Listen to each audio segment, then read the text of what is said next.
puissance dans le nom de Jésus.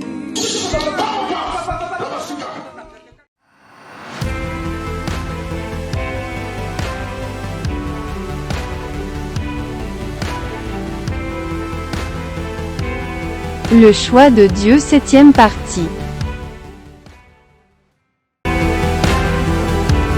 Quelle est ta mission? Orateur révérend Alain Ilunga.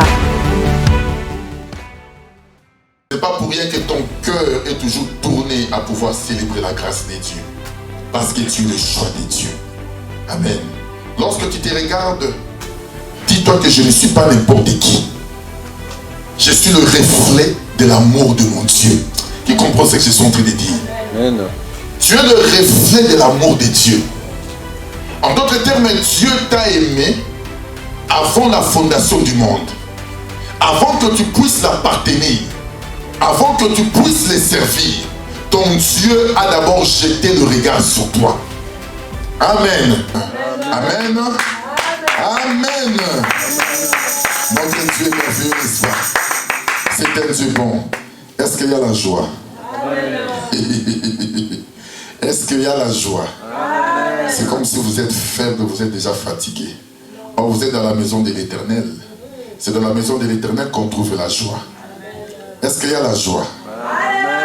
Non, mettons-nous debout pour célébrer notre Dieu, pour l'acclamer, parce que c'est un Dieu qui aime les honneurs, il aime les acclamations. Notre Dieu aime qu'on puisse le célébrer. Notre Dieu aime qu'on puisse le louer, parce qu'il est Dieu, car dans sa maison tout s'écrit gloire. Est-ce qu'il y a la joie? Est-ce qu'il y a la joie? S'il y a la joie, nous acclamons pour le roi des rois. S'il y a la joie, nous acclamons pour le Seigneur des seigneurs. S'il y a la joie, nous acclamons pour le Dieu puissant. C'est lui qui nous a sauvés, c'est lui qui nous a guéris, et c'est lui qui manifeste encore puissamment sa main pour que nous soyons toujours dans sa présence. Merci Seigneur, parce que tu es le Dieu bon. Merci Seigneur, parce que tu es merveilleux. Amen, amen. Notre Dieu est puissant, notre Dieu est merveilleux. Nous vous saluons tous au nom de notre Seigneur Jésus-Christ. Le Dieu que nous accordons encore ce moment pour que nous puissions les célébrer, pour que nous puissions le louer. C'est pour cela qu'il faut toujours avoir la joie lorsqu'on vient dans la présence de Dieu. Comme l'apôtre Paul était en train de déclarer, soyez toujours joyeux. Amen. Il faut que la joie puisse se démontrer dans ta vie, parce que notre Dieu, c'est un Dieu de paix. Un Dieu de paix qui nous donne la tranquillité. Un Dieu de paix qui nous rassure encore. Qui croit avec moi que son Dieu les rassure encore ce midi. Qui croit encore moi que son Dieu nous donne la paix ce midi. Alors reçois cette paix au nom de Jésus-Christ. Reçois cette paix au nom de Jésus-Christ. Car lui-même l'a déclaré, je vous laisse dans ce monde et je vous laisse ma paix. La paix que le monde ne peut pas vous donner. Mais nous avons la paix du Seigneur. C'est pour cela que nous les célébrons et nous le louons. Merci Jésus pour ta grâce. Merci Seigneur pour ton nom. Nous allons célébrer la grâce de ces dieux. Nous allons passer à la parole de Dieu. Nous allons essayer de marcher encore aujourd'hui. Nous avons déjà un thème que nous avons commencé. Nous sommes en train de faire la marche de la sanctification.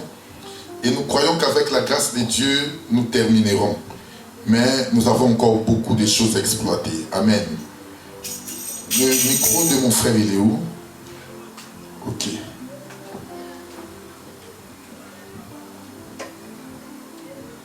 Allô, Dieu est bon. Le micro du frère Thibault.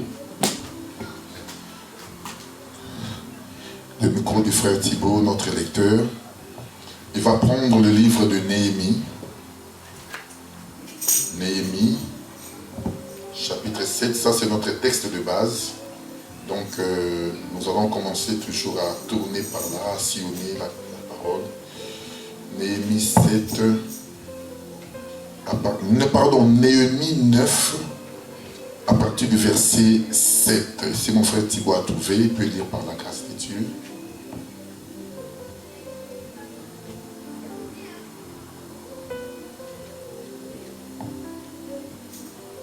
Néhémie 9, à partir du verset 7.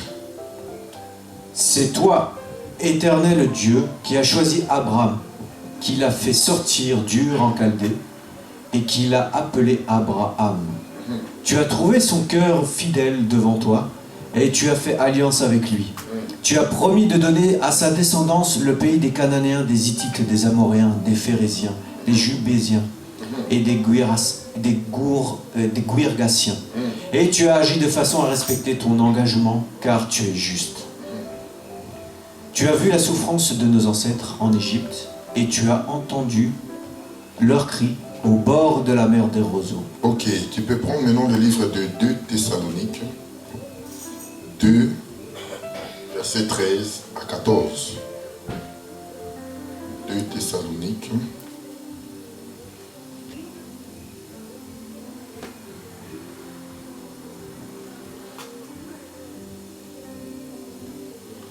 Et Thessaloniques 2, 13 à 14. Maman Ketty, elle est en ligne. Elle est en train d'écrire le verset pour les gens qui nous suivent en direct. Nous la bénissons encore au nom de notre Seigneur Jésus-Christ. 2 Thessaloniques 2, 13 à 14. 2 Thessaloniques, chapitre 13. Non, 2 Thessaloniques 2, verset 2 Thessaloniques, chapitre 2, verset 13 à 14. Quant à nous, frères et sœurs bien-aimés du Seigneur, nous devons constamment dire à Dieu toutes nos reconnaissances à votre sujet, parce que Dieu a choisi dès le commencement pour le salut par la sainteté que procure l'Esprit et par la foi en la vérité. Ok, tu peux prendre aussi Genèse.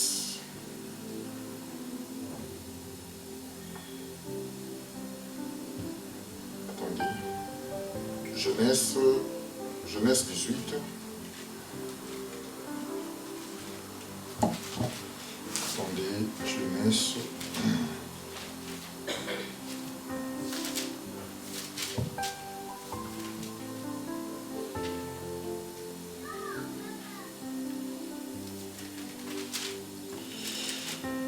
Prends Genèse 18, verset 19. Genèse 18, 19. En effet, je l'ai choisi afin qu'il ordonne à ses fils et à sa famille après lui de garder la voie de l'Éternel en pratiquant la droiture et la justice. Ainsi l'Éternel accomplira en faveur d'Abraham les promesses qu'il lui a faites. Ok. Que le Seigneur donne l'explication à sa parole. Amen. Notre Dieu est tellement merveilleux. C'est pour ça que j'ai toujours dit, lorsque tu as la connaissance que tu es le choix de Dieu, tu marcheras selon la crainte et l'amour de ces dieux. Amen. Amen.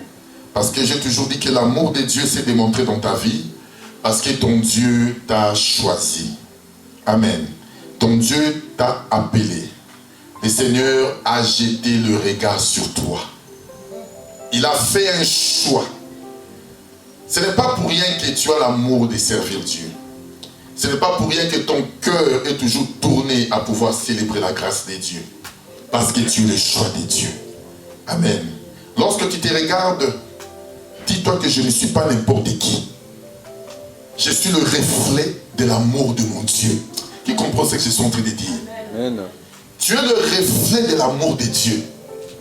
En d'autres termes, Dieu t'a aimé avant la fondation du monde. Avant que tu puisses l'appartenir. Avant que tu puisses le servir. Ton Dieu a d'abord jeté le regard sur toi. Amen. C'est pour cela, il faut être heureux. Heureux de pouvoir célébrer la grâce de ces dieux. Qui croit avec moi qu'il est le choix de Dieu? Amen. Non, vous ne m'écoutez pas. Qui croit avec moi qu'il est le choix de Dieu? Amen. Oh bien-aimé, tu es le choix de Dieu parce que le regard de Dieu est tourné sur toi. Même dans ta famille, Dieu t'a regardé. Dieu t'a choisi. Dieu t'a appelé. Lorsque Dieu t'appelle, c'est pour que tu puisses l'appartenir. Lorsque tu appartiens à Dieu, ton Dieu maintenant marchera avec toi. Amen. J'ai toujours dit une chose. Dans une famille, chacun a son étoile. Qui comprend ce que je suis en train de dire? Chacun a son étoile. Alors, ne prête pas envie à l'autre. Ce que Dieu fait avec l'autre, applaudis-le, acclame-le, parce que ton tour aussi viendra. Amen. Nous sommes des étoiles, n'est-ce pas? C'est ça même le songe de Jacob, de Joseph plutôt. Parce que Joseph, lorsqu'il a vu le soleil, la lune et les étoiles s'incliner, il est parti dire à Jacob le songe. Et c'est Jacob qui interprète les songes pour dire à Joseph que moi je suis le soleil, ta mère et tes frères sont des étoiles. Amen. Chacun de nous a sa propre lumière. Alors sers Dieu avec la grâce que Dieu t'a donnée. Amen. C'est un Dieu puissant. Ce n'est pas pour rien, vous allez aussi remarquer, que Dieu a jeté son regard sur cet homme d'Abraham. J'avais expliqué ceci. Lorsque Dieu regardait la terre, il cherchait quelqu'un qui pouvait porter son nom. Il cherchait quelqu'un que Dieu devait déverser la grâce sur cet homme. Et lorsque Dieu sillonnait la terre, il a vu un homme qui s'appelait Abraham. Amen. Ce n'est pas pour rien que la Bible déclare que Dieu a choisi Abraham. Abraham était dans sa patrie, comme nous avons déjà parlé de cela. Il était dans son pays. Il était aussi idolâtre. Parce que le père d'Abraham adorait d'autres dieux. Mais le regard de Dieu s'est jeté quand même dans la vie de cet homme d'Abraham. Qui comprend ce que je suis en train de dire? Le regard de Dieu s'est jeté quand même dans la vie d'Abraham. Bien-aimé, que ce midi, que ton Dieu puisse aussi te regarder. Que ton Dieu jette aussi son regard sur toi. Parce que lorsque ton Dieu te regarde, sache-le qu'il accomplira toutes choses dans ta vie. En fait, que tu vives la grâce et le bonheur. Le regard de Dieu s'est tourné vers cet homme. Malgré qu'il était dans sa patrie, malgré qu'il était idolâtre, mais Dieu l'a quand même regardé. Amen. C'est pour cela qu'il faut avoir la joie de pouvoir servir ton Dieu. Parce que ton Dieu t'a regardé là où tu étais encore pécheur. Là où tu ne le connaissais pas encore. Là où tu marchais encore selon toi. Là où les choses de Dieu ne te disaient rien. Là où tu n'avais même pas l'amour de servir Dieu. Mais le regard de Dieu s'est déjà tourné vers toi. Ton Dieu t'avait déjà regardé. Ton Dieu t'avait déjà choisi. Amen. Est-ce que vous comprenez cette parole? Amen. C'est pour cela, j'ai toujours dit une chose. Si les sorciers de ta famille n'ont pas réussi à te détruire lorsque tu étais encore en Mésopotamie, lorsque tu étais encore à Abraham, lorsque tu étais encore avec ton père Terah, ils n'ont jamais réussi à te détruire. Parce qu'il y avait déjà la main de Dieu qui était déjà tournée sur ta vie. Je ne sais pas si quelqu'un me comprend. Amen. Ton Dieu t'a appelé lorsque tu étais encore informe et vide. Lorsqu'il n'y avait encore rien de Dieu en toi. Lorsque les choses de Dieu ne te disaient rien. Il y avait déjà le regard de Dieu qui était sur ta vie. C'est pour ça que le Seigneur t'épargnait de chaque danger. Lorsque l'ennemi voulait te détruire, il y avait toujours une main puissante qui te protégeait. Il y avait toujours une main qui te conduisait. Tu ne comprenais rien, mais il y avait toujours la main de Dieu qui était là. Malgré que tu n'avais pas encore donné ta vie au Seigneur, le Seigneur te connaissait. Amen. Je ne sais pas si vous me comprenez. Mais regardez cet amour, l'amour du Créateur. Il t'a aimé lorsque tu étais encore une terre informe et vide. Lorsque tu étais encore coureur de chupettes. Lorsque tu étais encore voleur. Lorsque tu étais encore idolâtre. Ton Dieu t'a déjà aimé. Son regard était déjà tourné vers toi. Amen. Oh. Karabasanta. Qui comprend l'amour de notre Dieu? Qui comprend cet amour? Quand tu ne priais pas encore, tu n'avais même pas le temps de prier, mais l'amour de Dieu était déjà dans ta vie. On te combattait, mais on n'arrivait jamais à te détruire, parce qu'il y avait une protection de Dieu dans ta vie. Même lorsque tu ne priais pas encore, lorsque tu n'avais pas encore connu Dieu, mais la main de Dieu était toujours là pour te couvrir. Qui comprend ce que je suis en train de dire? Dieu nous a aimés avant la fondation du monde. Dieu t'a connu avant que tu puisses le connaître. Dieu t'a aimé avant que tu puisses l'aimer. Qui comprend ce que je suis en train de dire? Car l'amour de Dieu surpasse tout amour.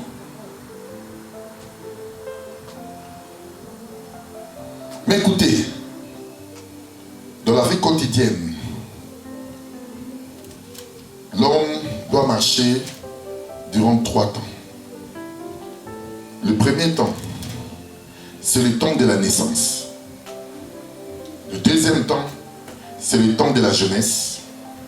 Et le troisième temps, c'est le temps de la vieillesse. Amen. Nous allons parler de ces 3 temps pour comprendre l'amour de ces dieux. Parce qu'un bébé est sous la couverture de ses parents. Amen. Tu étais encore sous la couverture de tes parents. Lorsque tes parents priaient, leur prière te protégeait, leur prière te gardait, leur prière te sécurisait. Même lorsque toi tu ne priais pas, mais la prière de tes parents avait de l'impact. Elle était comme la naissance. Le temps de la naissance, c'est le temps où tu es inconscient. Tu marches selon toi, mais il y a une couverture spirituelle qui te garde. Je ne sais pas si vous me comprenez très bien. Le deuxième temps, c'est le temps de la jeunesse. Là où tu deviens libre. Là où tu marches maintenant selon toi. Dans le temps de la jeunesse, on ne peut que t'enseigner la voie du Seigneur. Dans le temps de la jeunesse, c'est le temps où tu fais maintenant un choix de suivre le chemin que tes parents t'ont montré ou de suivre ton propre chemin. Qui comprend ce que je suis en train de dire? Amen. Ça, c'est le temps de la jeunesse. C'est dans le temps de la jeunesse que nous commettons beaucoup d'erreurs. Amen. C'est dans le temps de la jeunesse qu'on peut appeler le temps de la puberté, où chacun court à gauche et à droite. Amen. Si tu n'es pas bien encadré au temps de la jeunesse, tu ne pourras jamais vivre heureux lorsque tu seras dans le temps de la vieillesse. Qui comprend ce que je suis en train de parler? Je parle de 3 temps. Le temps de la naissance, le temps de la jeunesse et le temps de la vieillesse. Elle est très très importante dans la vie d'un chrétien. Je parle maintenant du temps de la jeunesse où chacun se conduit selon ses propres voies. Mais dans ce temps de la jeunesse, on ne peut que te donner de conseils. Mais c'est à toi maintenant de pouvoir choisir le bon chemin. Ce n'est pas pour rien que Dieu a créé Adam adulte. Il n'a pas créé Adam donc bébé. Adam était déjà créé adulte. Parce qu'il était au temps de la jeunesse. Dieu pouvait lui parler. Dieu pouvait lui donner des commandements. Et c'était à Adam d'obéir ou de refuser. Amen. Au temps de la jeunesse, c'est là où j'étais en train de parler que nous commettons beaucoup d'erreurs. Que là où tu marches selon tes propres désirs, tes propres voies. Et là aussi, tu n'écoutes pas les conseils peut-être de tes parents, tu commettras beaucoup de bêtises. Amen. Et les bêtises que tu vas commettre lorsque tu es au temps de la jeunesse te rattrapera dans ta vieillesse. Amen. C'est pour ça, tout chrétien passe ces 3 moments, ces 3 temps pour vivre la gloire de Dieu. Mais au temps de la vieillesse, c'est le temps où maintenant tu récoltes ce que tu avais travaillé. C'est le temps du repos. Amen. C'est le temps du repos. Je veux l'appuyer par rapport à une écriture. Je suis dans le livre de Jean. Mon frère, tu me vois prendre l'écriture. Ah, vous mangez bien dans cette église. Hein? Il y a la grâce de Dieu. Amen. Écoutez, je suis dans le livre des Jean. Il faut bien suivre l'enseignement, afin que tu ne puisses pas te perdre. Jean 21. Jean 21 à partir du verset 18. Mon frère Thibault peut lire et puis nous allons continuer. En vérité, je te le dis,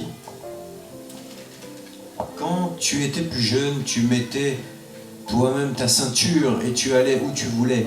Mais quand tu seras vieux, tu tendras les mains et c'est un autre qui attachera ta ceinture et te conduira où tu ne voudras pas. Ok, vous voyez ce que le Seigneur est en train de dire aux disciples. Quand tu étais plus jeune, c'est le temps de la jeunesse, où tu allais là où tu voulais. Tu faisais ce que ton cœur était en train de te demander. Amen. Le temps de la jeunesse, c'est le temps où tu as besoin de vivre comme d'autres personnes. Le Seigneur l'explique par rapport à cette parabole pour dire lorsque tu étais jeune, plus jeune, tu te saignais toi-même. En d'autres termes, tu marchais toi-même selon tes propres voies. Amen. Je ne sais pas si vous comprenez-moi très bien. Vous serez bénis ce midi. Et tu allais où tu voulais. Tu faisais ce que ton cœur désirait. Amen. Ça, c'est le temps de la jeunesse. Le temps de la puberté. Ou même si on te dit ne fais pas cela, tu vas le faire parce qu'il y a la jeunesse qui est en train de brûler en toi. Là où quand tu voulais encore aller dans des boîtes de nuit, aller danser jusqu'au petit matin, c'est le temps de la jeunesse. Amen. Je ne sais pas si quelqu'un comprend. Amen. Écoutez, toi-même tu t'es dit, hein, je vais aller en boîte de nuit. Écoutez, boîte de nuit. Une petite boîte de ténèbres. Tu es heureux. Tu t'es bien lavé, maquillé, parfumé. Et toi-même tu t'es dit, ce soir, ça va exploser. Je vais aller danser jusqu'au petit matin. Où? Dans une boîte de ténèbres. Je ne sais pas si vous comprenez. Tu me comprends? Une boîte de ténèbres. En d'autres termes, toi-même, tu quittes ta maison, tu te diriges dans un lieu de ténèbres. Et lorsque tu rentres dans ces lieux, tu rencontres aussi des gens qui sont dans les ténèbres. Et tu dansais avec les sorciers, tu dansais avec les magiciens, sans te rendre compte que tu étais dans un lieu de ténèbres.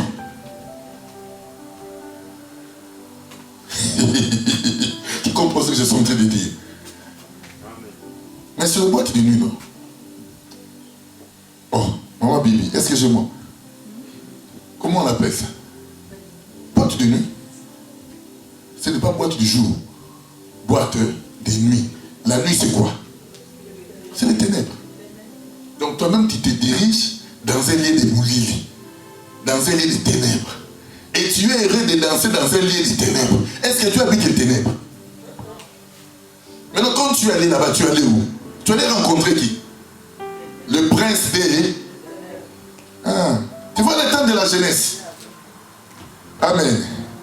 C'est ce que mon fils me disait. Papa, j'ai maintenant 18 ans. Je vais aller en boîte de nuit. Oh. Donc, tes 18 ans, toi t'épouser maintenant aller dans le boîte de Moulili. Tu vas aller rencontrer les diables. Tu vas aller rencontrer les ténèbres. Amen. C'est le temps de la jeunesse. Tu vas dans un lieu que toi-même tu es conscient que c'est un lieu où il n'y a que les ténèbres. Donc les gens qui viennent là, ce sont des gens aussi qui habitent les ténèbres. Ils viennent danser où? Dans les ténèbres. Toi aussi tu viens danser dans les ténèbres. Et tu danses jusqu'au petit matin. Tu sors fatigué. Tu as dépensé toute ton énergie. Ton énergie est restée où? Dans les ténèbres. Amen. C'est le temps de la jeunesse. Le temps où tu vois d'autres enfants veulent toucher à tout. À la cigarette, à la drogue, à la sexualité. C'est les temps de la jeunesse. Où tu veux te conduire selon tes propres voies. Tu veux marcher selon toi. Tu veux tout goûter, tout toucher. C'est les temps de la jeunesse. Amen. Il y a même d'autres personnes qui ont quitté ces temps.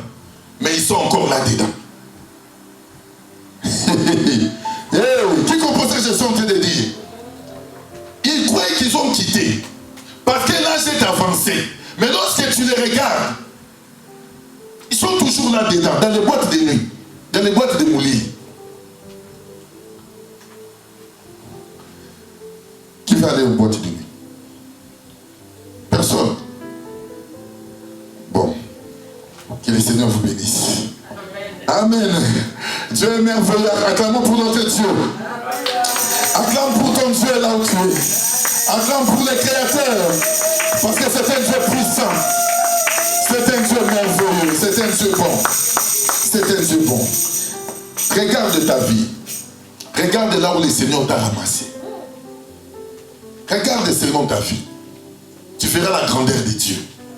Même lorsque tu dansais dans les boîtes des ténèbres, ton Dieu te regardait et ton Dieu veillait toujours sur toi.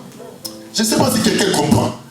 Même lorsque tu faisais des bêtises, il y avait toujours une main qui te protégeait.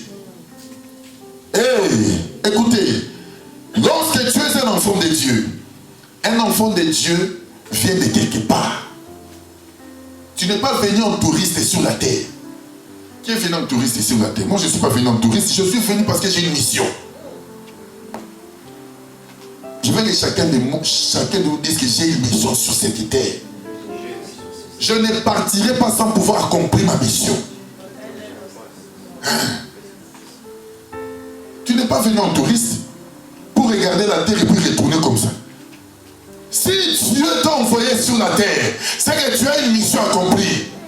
Un enfant de Dieu a une mission accomplie sur cette terre. Tu ne quitteras pas cette terre des hommes sans pouvoir accomplir la mission que Dieu t'a donnée. Même si l'ennemi s'élève pour te combattre, tu accompliras ta mission parce que c'est ton Dieu qui t'a décidé. Amen. Tu sais pourquoi il y a des combats dans ta vie? Parce que l'ennemi sait que tu as une mission. Comme tu as une mission, il doit tout faire pour te bloquer le chemin, afin que tu n'accomplisses pas ce que Dieu avait déjà désiré pour toi. Nous venons de quelque part. Tu viens de quelque part. Écoutez, prenons le livre de Jérémie. Prends Jérémie 1, mon frère Thibault.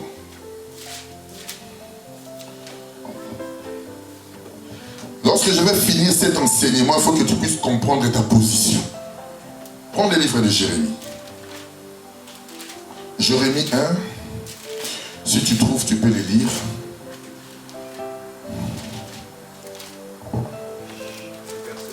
Jérémie 1, tu peux commencer au verset 1, mon frère.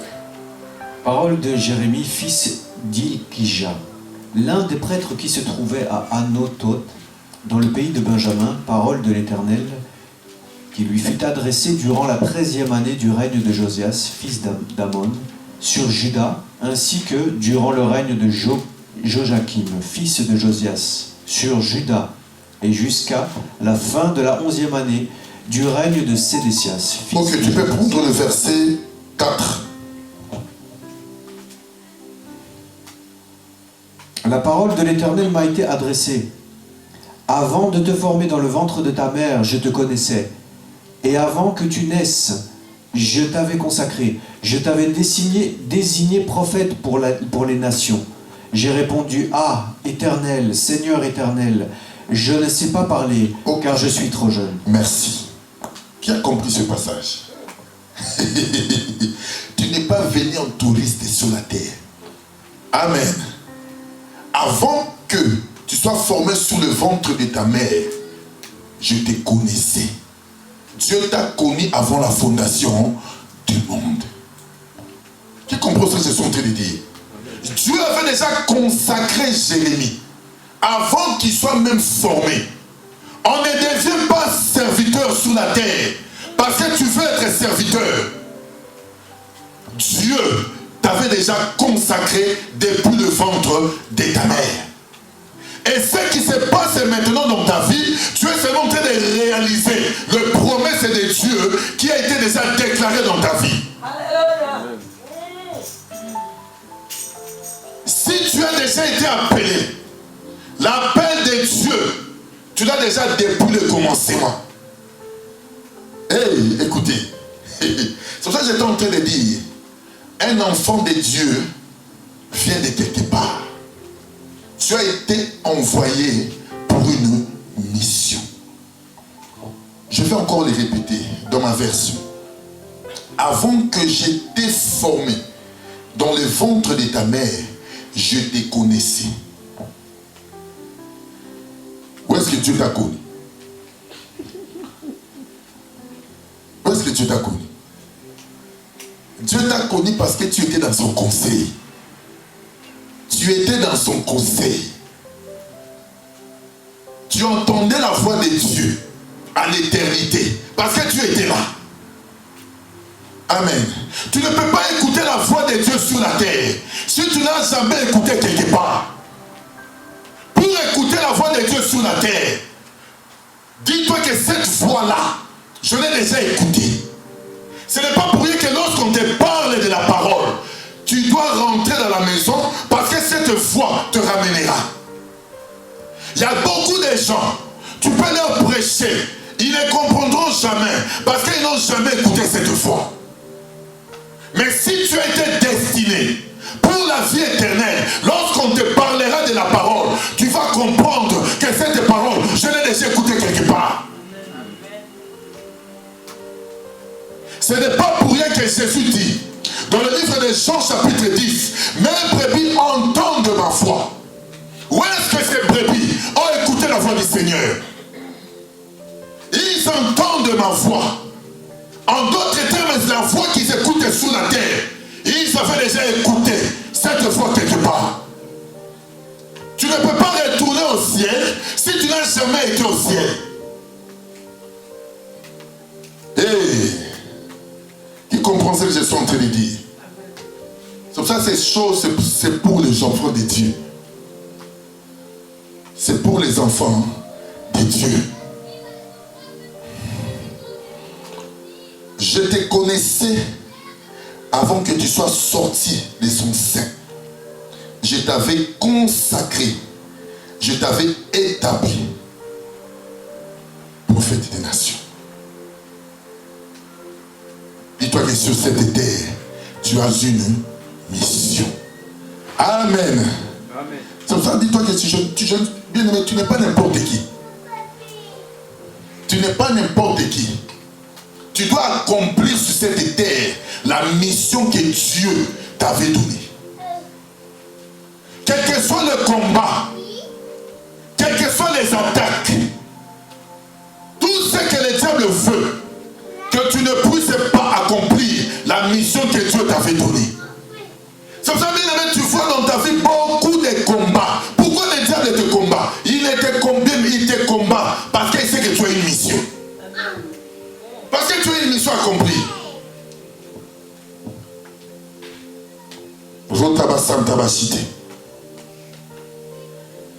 Comme tu as une mission accomplie, alors tu dois te consacrer à Dieu. Tu ne quitteras pas cette terre sans accomplir ce que Dieu t'avait donné. Amen. Mais même si les sorciers ont prévu que tu dois mourir, ils ont vraiment fermé, ils ont fait des incantations. Ils sont en train de parler contre toi.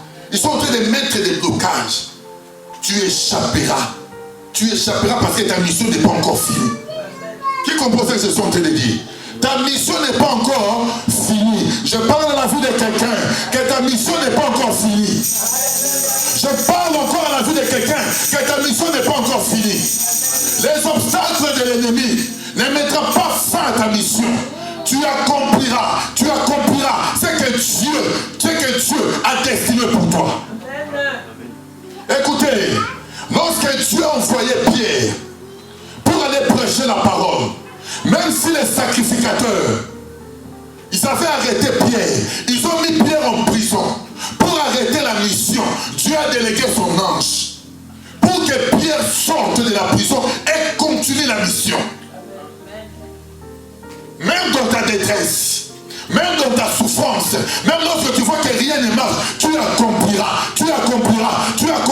la mission que Dieu t'a donnée. Amen.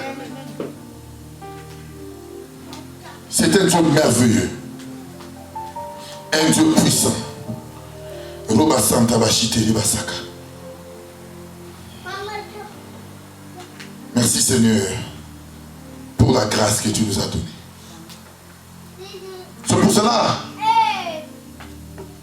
beaucoup de gens viennent prier, mais ils ne connaissent pas leur identité.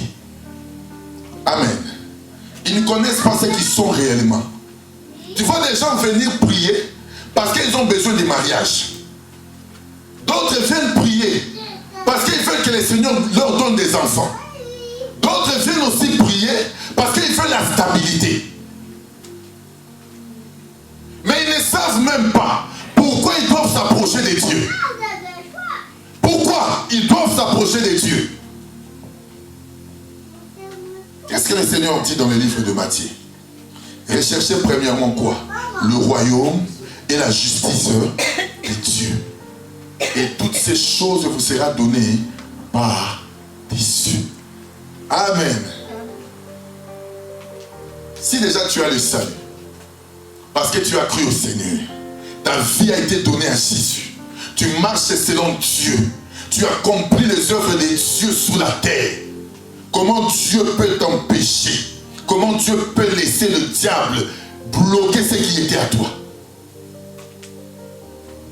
Amen. Vous ne me comprenez pas. Écoutez, je vais prendre une écriture. L'air est tellement avancé. Mon frère, si vous prenez le livre de Romains, beaucoup de bien-aimés dans cette église, tu dois comprendre ta position. Si tu comprends ta position, Dieu t'accordera ce que ton cœur veut. Prends le livre de Romains 8, verset 33. Écoutez bien. Romains 8, 33.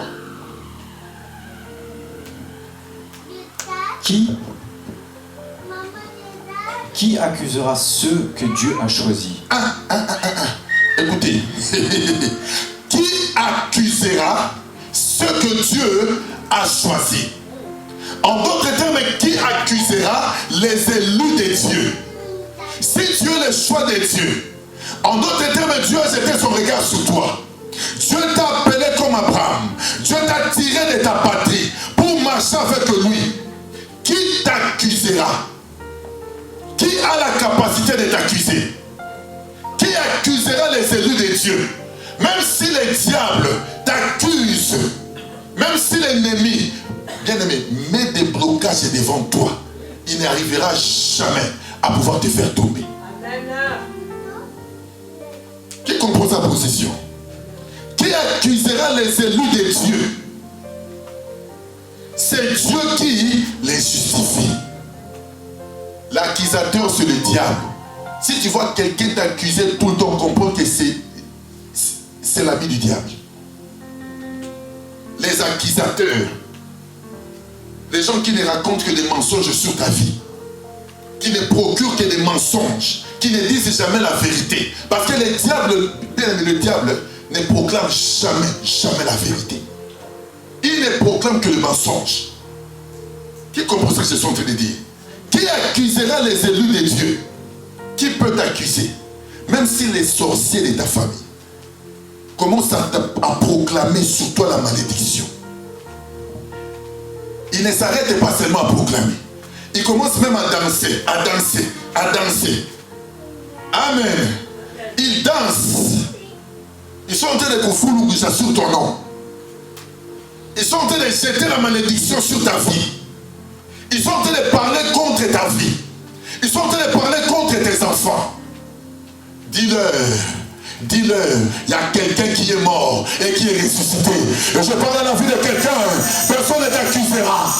Personne n'accusera ta vie. Même s'ils proclament le mensonge, même s'ils déclarent des mensonges, même s'ils sont en train de t'envoûter, dis-toi qu'il y a un Dieu qui a payé le prix pour toi. Il a payé le prix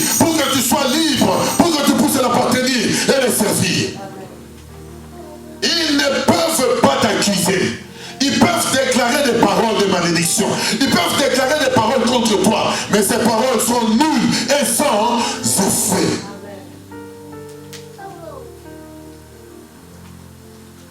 Qui comprend sa position ce midi? Qui comprend sa position ce midi? Oh, Rabba Santa Baya Baba.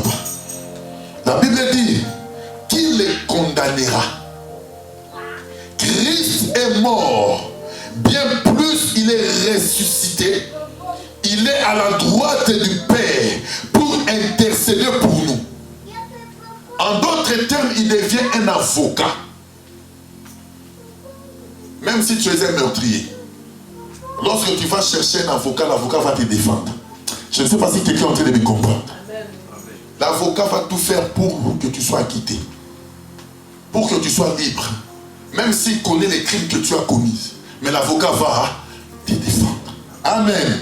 Ce n'est pas pour rien que lorsque Jésus te regarde, il te défend devant le Père. Il te défend devant le Père parce qu'il a pris ta place. Il a pris ta malédiction. Il a pris ta condamnation. Il a pris bien aimé la malédiction qui pesait sur ta vie. Comme il a pris cela, toi maintenant tu deviens libre. Lui maintenant il accepte la souffrance pour toi. C'est pour ça que tu dois l'aimer et le servir. Parce que c'est Dieu a accepté de prendre ta place. C'est ton avocat. Il te défend.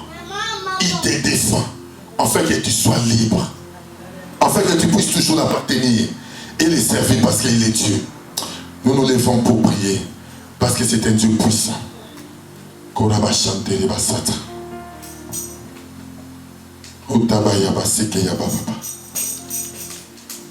Regarde l'amour de ce Dieu dans ta vie. Qui accusera les élus de Dieu? Un élu, c'est une personne qu'on a choisie, que Dieu a jeté son regard sur. Les accusations de l'ennemi n'ont pas de pouvoir, n'ont pas de pouvoir sur ta vie. La malédiction des familles n'a pas de pouvoir sur ta vie. Parce qu'il y a la main de Dieu qui est sur ta vie. Le jour où tu as donné ta vie au Seigneur, le jour où tu as accepté de croire au Seigneur comme Seigneur et Sauveur, tu es devenu une nouvelle personne, une nouvelle créature. Tu vas prier maintenant. Tu vas demander que la grâce de Dieu soit dans ta vie. Tu vas dire, Seigneur, déverse encore. Déverse encore cette grâce. Déverse encore cette grâce dans ma vie. Que ta main me couvre. Que je reste toujours devant ta face. Prie là où tu es. Prie maintenant là où tu es. Prie par rapport à cette parole que tu viens d'écouter. Dis, Seigneur, tu m'as libéré, tu m'as tiré de la malédiction. Tu m'as tiré de l'oppression. Tu m'as tiré pour qu'aujourd'hui je puisse te servir et t'appartenir. Je vais rester sous tes pieds. Je vais rester, Seigneur, sous tes ailes. Que je puisse marcher selon ta gloire. Demande que la main de Dieu soit toujours dans ta vie. Dis, Père, je veux toujours vivre ta gloire dans ma vie. La Bible déclare qui accusera les élus de Dieu. Dis, Seigneur, c'est toi qui me protèges devant ceux qui m'accusent, devant ceux qui se dressent devant moi, ceux qui parlent contre moi. C'est toi qui me justifies, parce que tu es la justice de Dieu. Prie là où tu es, que ton Dieu te rende justice ce soir. Devant tes accusateurs, devant ceux qui se mettent à t'accuser, devant ceux qui parlent contre toi, ceux qui se dressent devant toi, que ton Dieu établisse sa justice dans ta vie.